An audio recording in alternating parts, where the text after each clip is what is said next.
2 a.m. The sound that used to live in my nightmares came back to life. 3 heavy blows in a rhythm that always found the hinge. Wood groaned. The chain skipped. The deadbolt coughed like it had swallowed dust. I was sitting up before I was awake, heart already sprinting, that old combat reflex flaring even though this wasn't a firefight. My name is Emily Brooks. I've treated Marines with their blood on my sleeves and generators rattling the canvas roof, but the loudest thing I've ever heard is a quiet apartment holding its breath. Emily. His voice leaked through the gap like smoke. Open the door. I didn't move. I counted the steps to the desk, the distance to the radio, the time it would take him to shoulder through if he was drunk enough to stop pretending. On base, they teach you what to do when a mortar walks in. No one briefs you on what to do when the threat wears your last name and carries a spare key he never returned. The chain snapped. The door slammed the wall so hard a picture frame tilted. Richard filled the doorway, shoulders puffed, jaw clenched, eyes wet with the kind of shine that means the bottle won. He said something about loyalty and family, the same sermon he's been preaching since the week after my father died, and he decided our house needed a new pastor. I stood, but he closed the distance in 2 strides. The shove landed not like a punch, but like a verdict. My back hit the floor, and the ceiling fan swung in a lazy arc above me, turning the room into a slow carousel of bad decisions. I rolled, reached for the desk, failed. He grabbed my wrist, squeezed until the bones complained, and hissed, "You don't get to leave us." Us. As if silence and fear were people you could register as dependents. I saw her behind him, my mother backlit by the whole light, hands over her mouth like a prayer she wasn't sure how to say. She didn't move. She never moved. That was the sharpest edge. Not the weight on my chest, not the sting in my ribs, but the vacuum where a mother should be. "Stop," I said, my voice doing that thin thing voices do when your body is busy surviving. "Richard, stop." He didn't. Rage is a small god that demands proof of worship. I gave him none. Instead, I scanned left. The radio sat on the desk where I'd left it. Olive green and ordinary, a thread I'd braided into my habits after the last time he promised to teach me respect. Muscle memory took the wheel. I kicked the leg of the chair. It clattered, drew his eyes. I slid, dragged, reached. My thumb found the switch and pressed 3 times. Quick, deliberate. SOS. Static cracked the air. Faint, far, real. Richard didn't hear it over his own sermon. He hauled me upright by the collar and spit words about duty and shame like he thought nouns could pin me to a wall. My vision narrowed. The room funneled to a tunnel where only 2 sounds survived. The rasp of my breath and the radio's small electrical prayer. If you've never waited for help, you don't know how long seconds can stretch. They turn into rope. They can hang you, or they can pull you through. I clung to them and tried to make them a ladder. "Emily," my mother whispered finally, not to me but to the air. He turned just enough. I dropped, distance buys decisions. I crawled, shoulder flaming, cheek scraping carpet, the radio's static growing from rumor to evidence. I pressed the switch again, 1, 2, 3, because repetition is what turns hope into a plan. Somewhere, a voice answered. Clipped, calm. I couldn't make out words, only the shape of authority. I let the sound sink its teeth into me and hold. Richard's boot thudded near my hip. He barked my name like he owned it. The radio crackled again. This time I heard letters, then a building code, then the kind of cadence people use when they're already moving. I closed my eyes and let my body go quiet in the middle while my mind made lists. Door, hallway, stairs, outside. It kept me from noticing the bright pain the way you count during sutures you're placing in your own field hospital. 1, 2, 3, time. He slowed. Rage gets bored when it isn't winning. He said something about consequences and court and how the Navy would take my side until it didn't. That's the thing about bullies with a little vocabulary. They try to mint words into weapons. I let him talk. The radio talked back. Time elongated and then snapped. Boots on concrete. A shout at the end of the hall. Commands that bounce off drywall and settle like law. The apartment filled with strangers who knew what to do with a scene like this. Hands firm, trained peeled him away. His voice pitched up, the way it always did when someone bigger entered the room. He said we misunderstood, that he was here to check on me, that families have disagreements. The radio on the desk hummed like a satisfied witness. My mother pressed into the corner, arms around herself, eyes on the baseboard, as if the story might be written there in a smaller, easier font. An officer asked her a simple question. Did you see what happened? And she shook her head, like that could put the last 10 minutes back in the bottle. That hurt worse than anything else in the room. There's a bruise that doesn't show on scans. It's the one that blooms when someone chooses quiet over you. They put him in cuffs. He didn't shout. He didn't look at me. He stared past my shoulder like the future he'd planned was a door he was sure would open if he glared hard enough. The door didn't move. The paramedic who knelt by me smelled like wintergreen and latex. She asked my name. I gave it. She asked the date. I almost laughed. Time inside a crisis isn't a straight line. It's a spiral. She checked my pupils, taped gauze where the skin had split, told me to keep breathing like she had invented air. I did, because sometimes the most tactical thing a body can do is obey. On the gurney, the ceiling tiles rolled overhead, each one a square of nothing that looked like peace. I wanted to apologize to the room for making this much noise in the middle of the night. Old habit. Women apologize for survival like it's an inconvenience. I swallowed it. I would not make my rescue smaller to make anyone comfortable. In the ambulance, the radio clipped to the EMT's shoulder chirped. A different voice this time, but the same cadence. The same steady bar that music rests on. I closed my eyes and let the sound stitch me to the world. You asked me once what it feels like to fight back. People think it's cinematic, loud, all technique and perfect strikes. Sometimes it's just 3 taps on a plastic switch and the refusal to let someone else define what happens next. At the ER, fluorescent lights did their clinical blessing. Paperwork piled. Photographs I didn't want, taken got taken, because evidence is how stories survive courtrooms.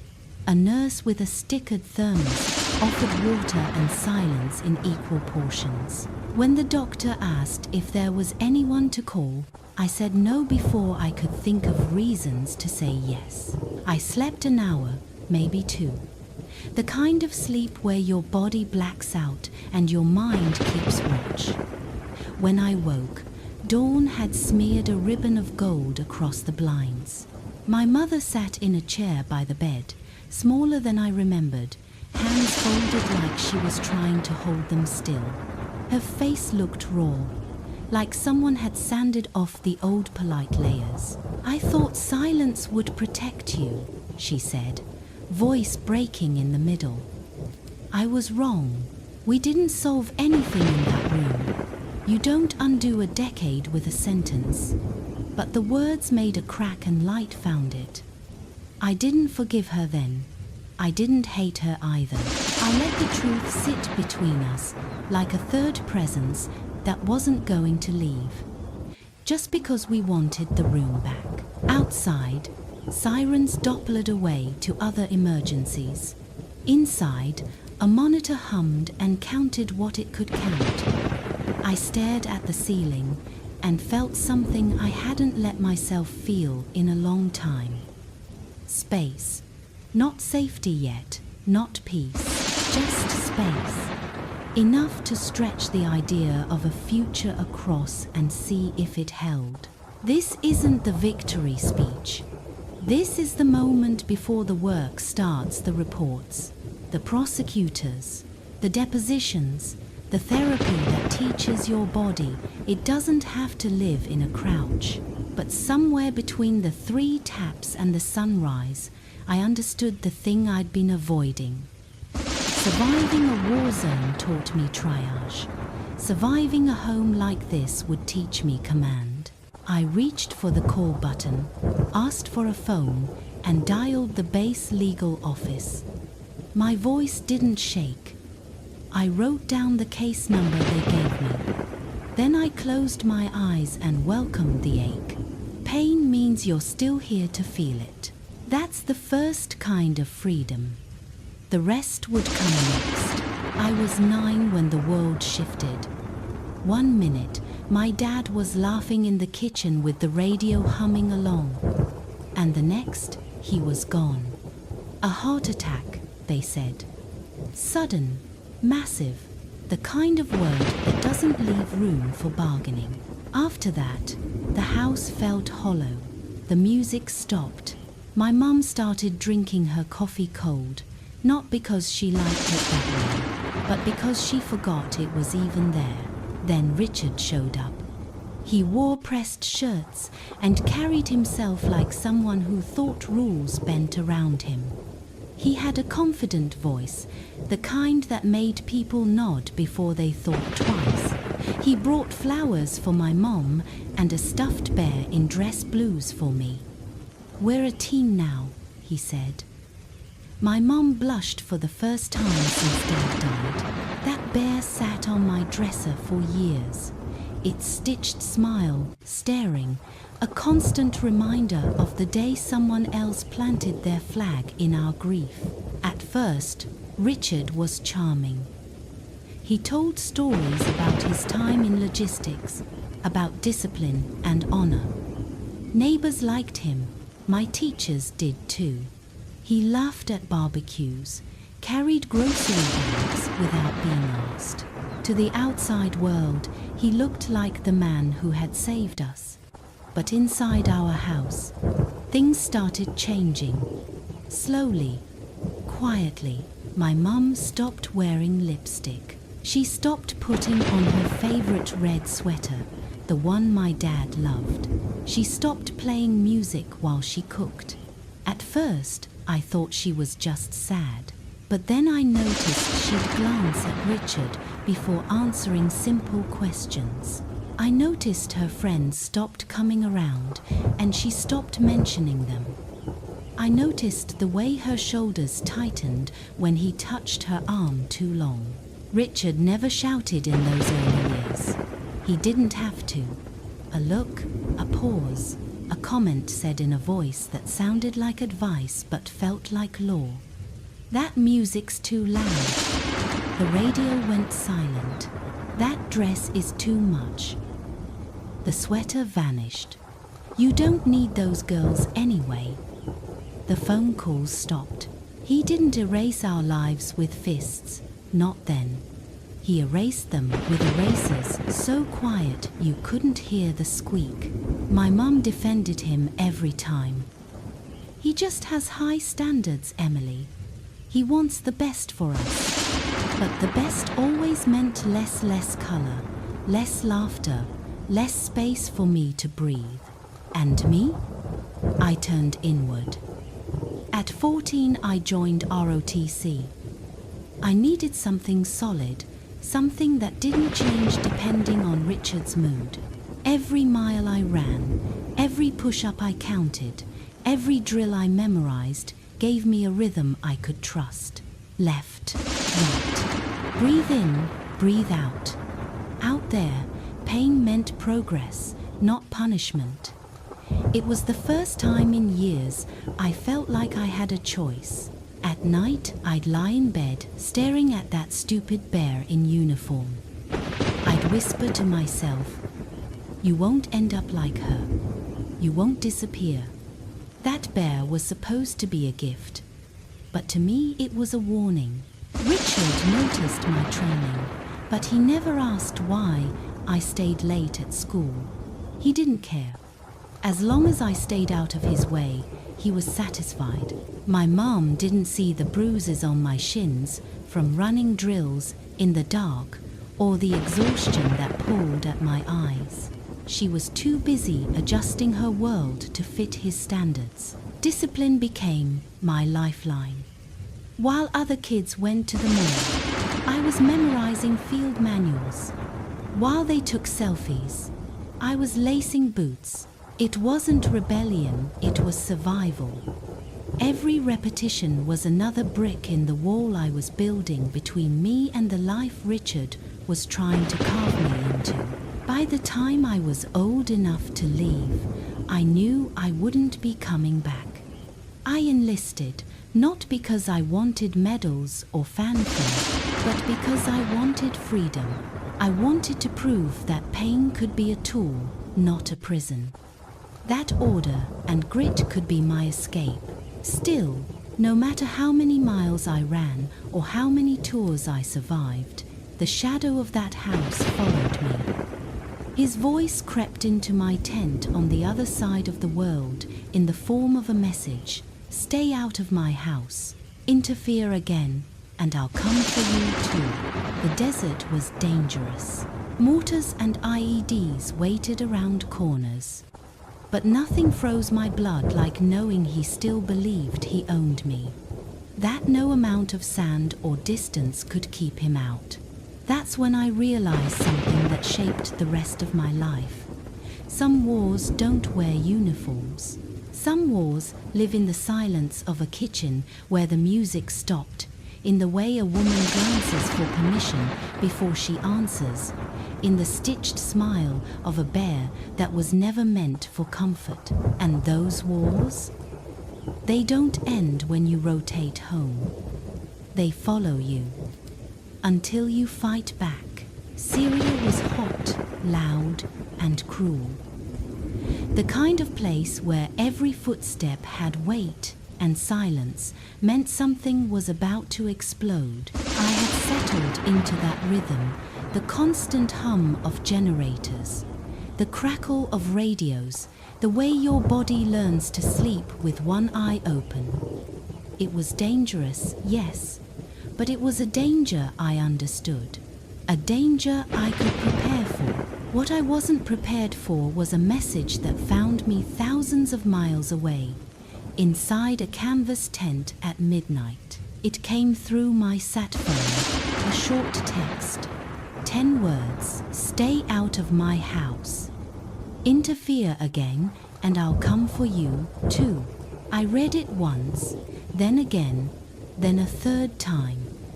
My stomach dropped, like the ground had opened under me. Richard's voice, the same poison I'd grown up with, had crawled across continents to remind me he still owned space in my head. The desert air suddenly felt colder. The rattle of distant gunfire seemed quieter. I was in the middle of a war zone, but somehow home had become more dangerous. I carried the phone straight to my commanding officer, Major Davis. He read the message twice, jaw tight. "We'll run it up the chain," he said. His tone was steady, but I saw it in his eyes. The law doesn't stretch that far. Richard was a civilian. I was out of reach. out of jurisdiction. That night, I lay awake staring at the canvas ceiling, wondering how a man like him could shrink me more than mortars ever had. How one sentence could reduce years of discipline and rank to ash. The next morning, I told Carla, another medic in my unit.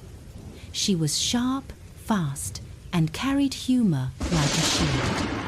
Usually, she knew how to make the dust and blood easier to swallow.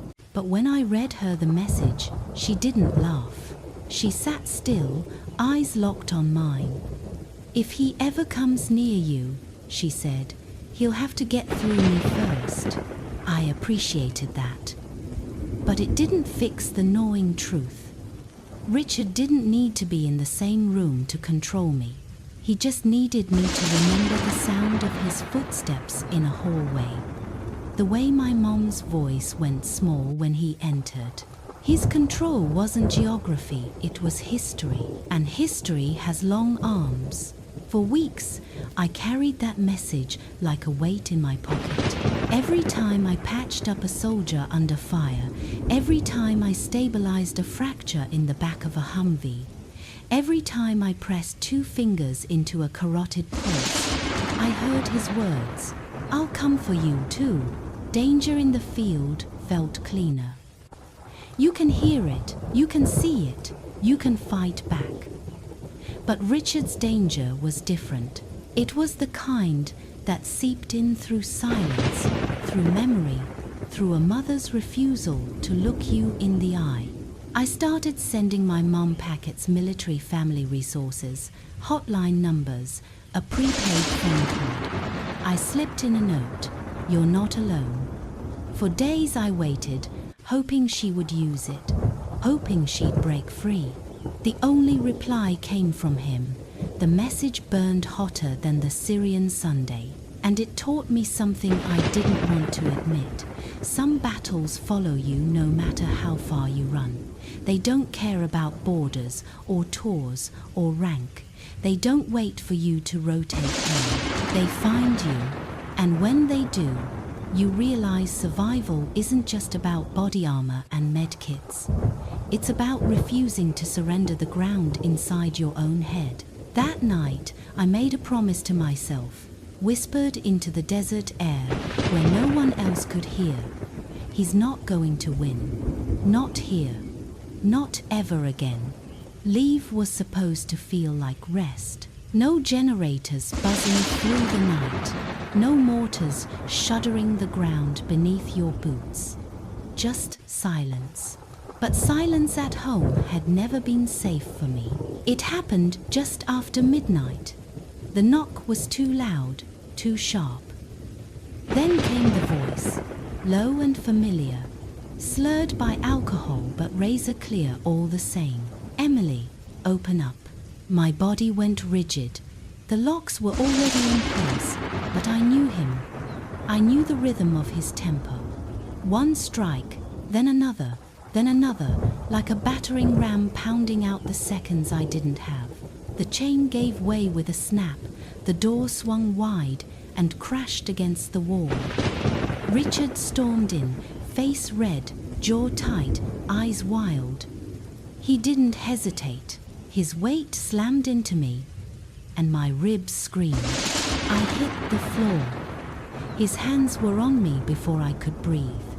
A fist to my side, a knee in my back. Pain lit up like a fuse line. "You think you can walk away from this family?" he spat. "You think you're better than me?" I tried to push back, but his grip was iron. Out of the corner of my eye, I saw my mother in the doorway, frozen, arms crossed over her chest, her gaze fixed on the floor as if staring hard enough would make the moment vanish. The silence coming from her was louder than his rage. My lungs clawed for air. Every instinct screamed for triage. Check yourself, stop the bleeding, make a move. My move was 3 feet away, the olive green radio on the desk. I rolled, dragging my body inch by inch. My fingers stretched, brushed plastic, slipped. He yanked me back by the collar. My vision blurred, but muscle memory isn't fragile. I lashed out with my boot, kicked the chair leg sideways. It clattered against the wall. He looked. Just long enough. I grabbed the radio, thumb trembling, and tapped 3 times. Click, click, click. Static filled the room like breath after drowning. He didn't notice, too busy roaring about loyalty and betrayal. He slammed me against the wall, my head ringing, the world narrowing. But under his voice, faint and steady, came the sound that kept me conscious, a crackle, a clipped voice on the other end. Someone was listening. I pressed the switch again, deliberate. 1, 2, 3. My ribs screamed, but hope is stronger than pain. Richard's hands locked around my throat. His face was inches from mine, spit flying with every word. The edges of my vision went black. But then boots, heavy, certain, pounding up the stairwell. Commands shouted. Doors opening. The apartment filled with voices that carried authority he couldn't drown out. Put your hands where we can see them. Step back. They pulled him off me. He twisted, cursed, tried to fight, but the fight was gone. Cuffs clicked shut. The room finally exhaled. I lay on the floor, chest heaving, skin slick with sweat. The radio crackled again, confirmation codes, clipped reports. My body felt like broken glass, but inside I was steady. I had made the call. I had been heard. My mother stayed in the corner, arms wrapped around herself, eyes wet but lips sealed. When an officer asked her what happened, she whispered, "It's not as bad as it looks." Those words cut deeper than his fists ever had. The paramedics lifted me onto the gurney. The ceiling lights spun overhead. I tasted blood, but I smiled anyway, small and fierce. Because this time, the story didn't end in silence. This time, I fought back, and the world answered. Hospitals smell like bleach and endings. I lay there for days, stitched and taped, ribs wrapped so tight it hurt to breathe. The bruises bloomed in colors I didn't bother naming. Reporters never came, neighbors never asked, but the system did. Detectives took my statement. Base legal counsel recorded everything. The file thickened with photos I never wanted to see and scans I didn't want to own. Then came the summons. Court.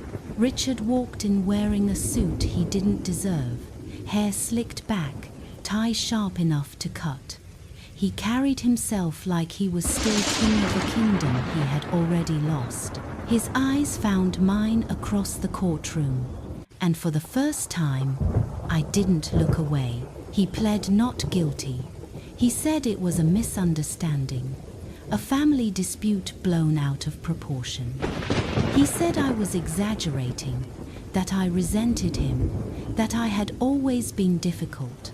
His lawyer nodded along, spinning the same old script I'd heard 100 times at home. She's overreacting. She's emotional. She's not reliable. But this time, the story wasn't his to tell. The prosecution laid out the evidence. Medical records, photos of bruises, audio logs from the SOS call, a recording of the dispatch confirming my signal. It was all there, black and white, undeniable. Then it was my turn. I stood in uniform, 3 stripes visible on my sleeve. My ribs still ached under the fabric, but my voice didn't shake. I told the court exactly what happened. I described the blows, the chokehold, the moment my vision blurred, the sound of the radio crackling through the static. I told them about the silence too, the silence of my mother's voice, the silence that had been louder than the fists. When I finished, The room was quiet, and then, something I never expected, my mother took the stand. For years she had been a shadow, folding herself smaller and smaller until she nearly disappeared. But that day, she didn't look at the floor, she looked at the judge, and she told the truth. 15 years of fear, 15 years of small cuts, rules disguised as care, commands hidden inside compliments. She spoke about how she shrank in her own home, how she thought silence would protect me, how it didn't. Tears cut her voice in half, but she didn't stop. She said his name out loud in front of strangers and stripped him of the power he'd always had: secrecy. Richard tried to object, to interrupt, but the words couldn't climb over the wall of truth we had built together. For the first time, his control collapsed under weight he couldn't carry. The judge's gavel came down like a final bell. 20 years. No parole. Military honors revoked. Richard didn't shout. He didn't cry. He just sat there, hollow, stunned, as if the universe had finally told him the one thing he never believed. You don't get to win forever. When they led him out in cuffs, his eyes darted toward me, searching for fear. He didn't find any. I walked out of that courtroom not lighter, not healed, but free. Free in a way I had never been inside that house. Free in a way medals and rank had never given me. The war at home had finally ended. And this time, I wasn't the one erased. Freedom didn't arrive with trumpets. It came in the quiet, the kind of quiet that used to terrify me. The kind of quiet that once meant waiting for the sound of boots in a hallway or a lock giving way. But now, silence meant choice. It meant space to breathe. Richard was gone 20 years, no parole. His medals stripped, his titles erased. My mother and I were left standing in the wreckage of his kingdom, trying to figure out what life looked like without his shadow. At first, she was fragile, shoulders bent, eyes darting like every word might summon him back. But slowly, something shifted. She began volunteering at the VA hospital, at first just folding linens, then helping with intake, then sitting with patients when families couldn't. She found pieces of herself in those halls. I watched her stand straighter, speak louder, even laugh again. It was a laugh I hadn't heard since my father died. As for me, I couldn't shake the thought that there were others like us, families living under the same silence, daughters and sons who believed no one would ever hear them. So I built something. We called it Valor Line. It started small, a hotline for military families trapped in domestic violence. Then came shelters near bases, counselors who understood both combat trauma and home trauma.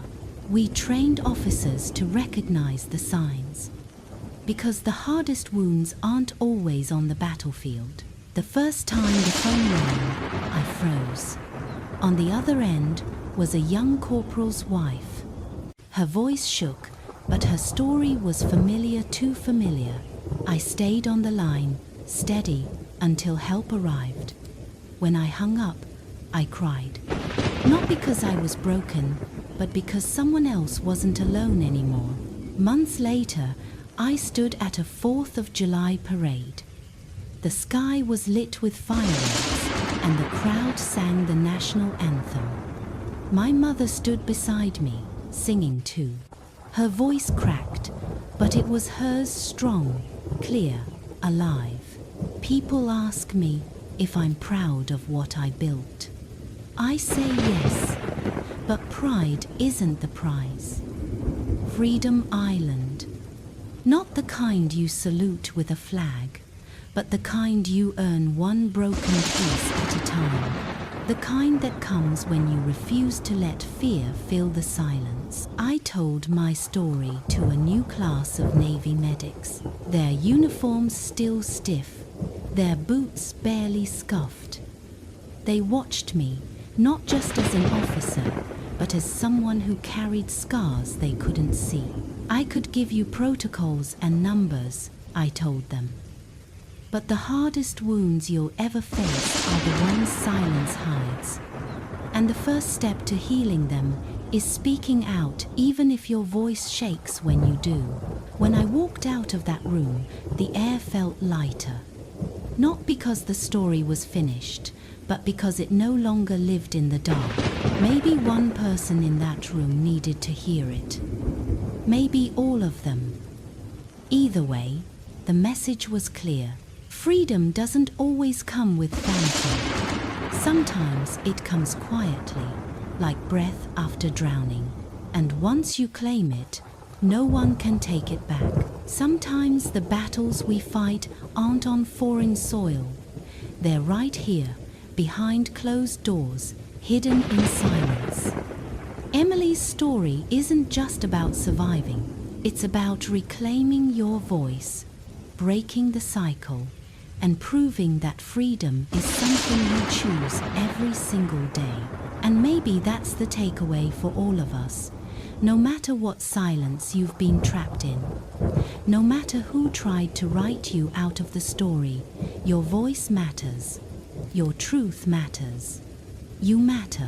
If this story hits something inside you, don't keep it to yourself. Drop a comment and share your thoughts, because when you speak, someone else feels less alone. Hit that like button if you believe silence should never win. And if you want more stories of resilience, survival, and strength, subscribe and join this community. Share this video with someone who might need to hear it tonight. You never know, the right story at the right time can save a life, because healing starts with one brave step. And sometimes that step is just choosing not to stay quiet anymore.